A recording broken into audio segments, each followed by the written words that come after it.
La famille, aujourd'hui on va parler d'une nouvelle sortie qui mérite vraiment qu'on s'arrête dessus. 4G nous revient avec un morceau en collaboration avec deux grosses personnalités, Dimo Adi et 900 volts.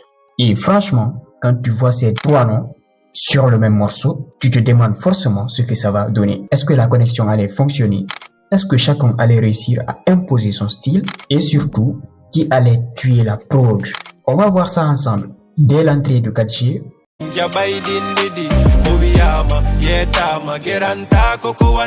on reconnaît directement son univers.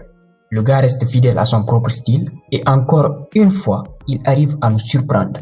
Il ne cherche pas forcément à faire quelque chose de compliqué, mais il sait exactement comment poser sa voix et installer l'ambiance du morceau. Et puis il arrive le refrain.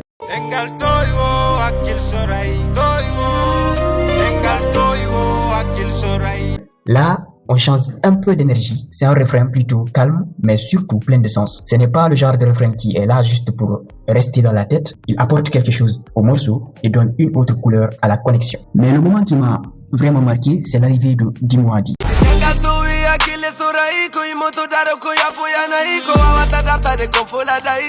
Ça faisait longtemps qu'on ne l'avait pas vraiment entendu comme ça. Pour ceux qui connaissent l'histoire du rap guinéen, Dimo Adi, ancien membre de Nyamakala, ce n'est pas n'importe qui. Et là, il revient avec une énergie, franchement, ça fait plaisir. Sa voix mélodieuse apporte quelque chose de différent au morceau. Il ne vient pas simplement poser un couplet et repartir. Il donne une vraie personnalité à son passage. Mais attendez, 900 volts, lui, c'est encore autre chose.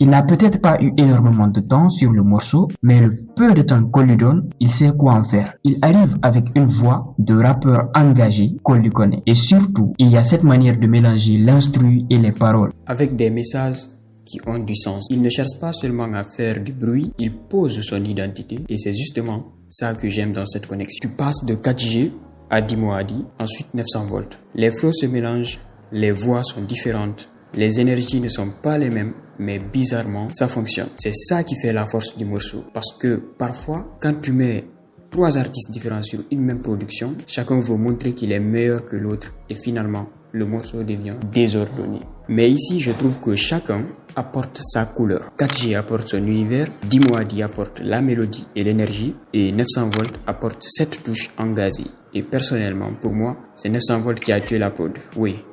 Même s'il n'a pas eu beaucoup de temps, son passage m'a vraiment marqué. Après, c'est mon avis. Vous, dites-moi franchement, entre 4G, Dimo Adi et 900 volts, qui a le plus marqué ce morceau?